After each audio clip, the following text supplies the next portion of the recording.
saudaraku, kita ini semuanya untuk itu nggak jadi begitu aja. Atau kalau kita berdoa jadi begitu aja, tidak. Ada bahagian kita yang harus kita lakukan. Yang dalam Efesus 4 ini yang paling penting adalah semua kita harus berubah menjadi kejadian baru. Amin. Ya, coba saudara baca ayat 17 sampai ayat 32.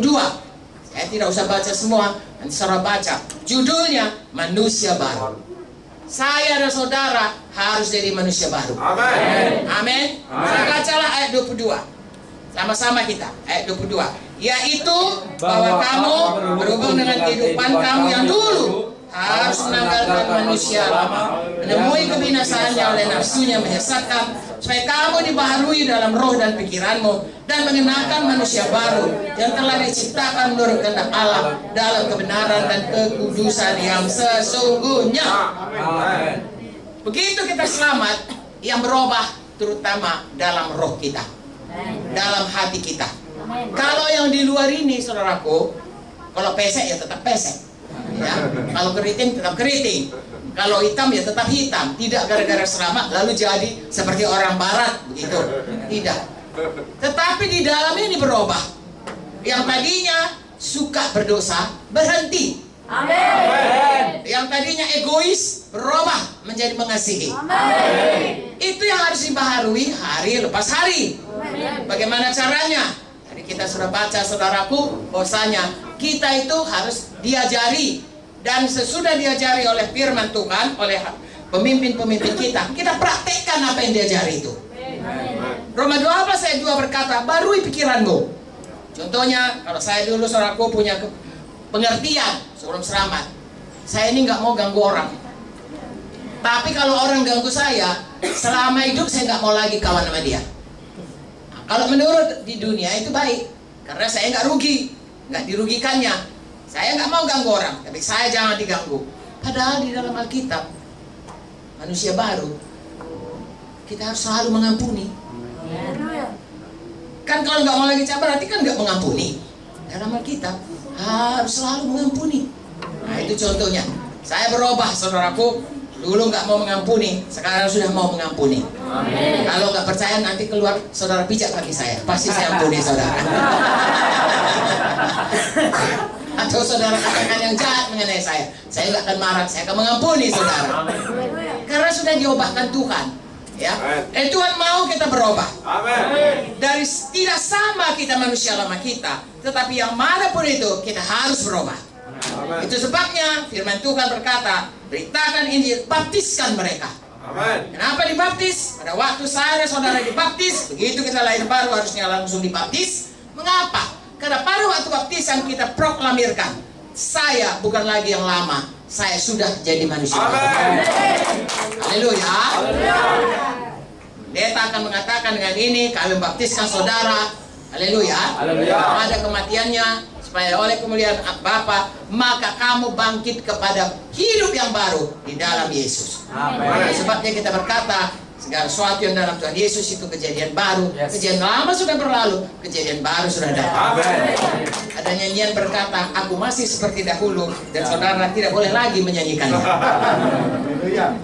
Iya kan? Kalau saudara bilang aku masih seperti dulu, tidak cocok dengan firman Tuhan. Saudara harus berkata, aku sudah jadi kejadian yang baru. Dan terus dibaharui. Kalau saudara lihat di sini ada beberapa contoh, ya. Ayat 25 sampai ayat 32. Kalau dilihat itu, pertama sekali yang paling penting berubah adalah mulut kita. Yang dimulai dari hati kita. Ayat 25 berkata, buanglah dusta. Berkatalah benar seorang kepada yang lain, karena kamu sama anggota. Jangan berdusta. Amin. Ya, penyelidikan dari gereja berkata 90% anak-anak Tuhan masih mau berbohong. Tolong kita bebas daripada dusta. Dusta termasuk bergunjing, termasuk menggosip, termasuk memfitnah. Itu lebih parah lagi, saudaraku. Ya, segala sesuatu yang keluar dari mulut ini hidup mati dikuasai lidah. Mari keluarkan perkataan yang benar, perkataan yang hidup, perkataan iman, perkataan yang membangun. Amin, saudaraku. Amin. Kemudian yang 26, jangan menjadi marah. Marah itu, saudaraku, kalau kita tidak bisa berhenti, itu sama dengan membunuh. Dan orang yang membunuh tidak bisa masuk kerajaan sorga. Ayat 26, kalau kamu marah, ya janganlah sampai kamu berbuat dosa, matahari terbenam sebelum padam amarahmu. Dengan kata lain, semua kita harus mau mengampuni. Amin. Jangan beri kesempatan kepada iblis. Kalau kita tidak mengampuni, kita beri kesempatan kepada iblis. Sebab firman Tuhan dalam doa Bapa kami, ampunilah kami Tuhan, sebagaimana kami mengampuni orang lain. Dikatakan lagi dalam Matius 6 itu, kalau kita tidak mengampuni, Tuhan pun tidak mengampuni kita. Kalau Tuhan tidak mengampuni kita, apapun doa kita, Tuhan tidak bisa menolong kita. Karena Tuhan berkata, bukannya tanganku terlalu pendek, telingaku terlalu peka, kurang mendengar, tetapi dosamu sebagai penghalang. Oleh sebab itu, mari mengampuni, mari mengampuni. Amen. Jangan marah. Amen. Berhentilah marah.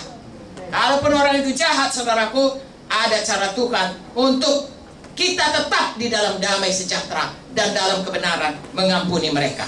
Haleluya. Kemudian saudaraku, ayat 29, janganlah ada perkataan kotor keluar dari mulutmu.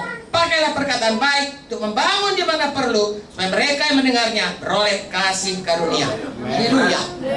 Jadi apapun ya, selanjutnya katakan ya, jangan kamu mendukakan Roh Kudus. 31, segala kepahitan, kegeraman, kemarahan buang. Yang 32, hendaklah kamu ramah, bukan marah, ramah. Penuh kasih mesra, saling mengampuni, sebagaimana Allah dalam Kristus telah mengampuni kamu. Hidup mati dikuasai lidah. Amin. Sidang GKI Semarang Timur, tolong biasakan semua mengeluarkan perkataan kehidupan. Amin. Perkataan iman. Amin. Perkataan yang memberi pengharapan. Perkataan yang membangun. Amin. Perkataan yang mempersatukan. Amin. Kalau sempat keluar, minta ampun saudaraku, ganti. Haleluya. Haleluya. Ubahkan hidup kita menjadi hidup baru, di mana setiap perkataan adalah perkataan yang membangun, memberikan kasih karunia, perkataan yang memberi kehidupan. Amin. Haleluya. Haleluya. Saya percaya saudaraku, ini jadi dalam sidang ini. Saya melihat saudara terus bertumbuh. Saudara setia mau berubah di dalam Tuhan. Bagaimana supaya kita tetap bisa bertumbuh? Semua kita tahu kita harus lengket sama Tuhan.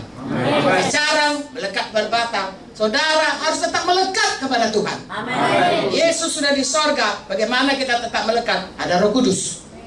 Roh Kudus berikan Tuhan kepada saudara. Patuhi Roh Kudus.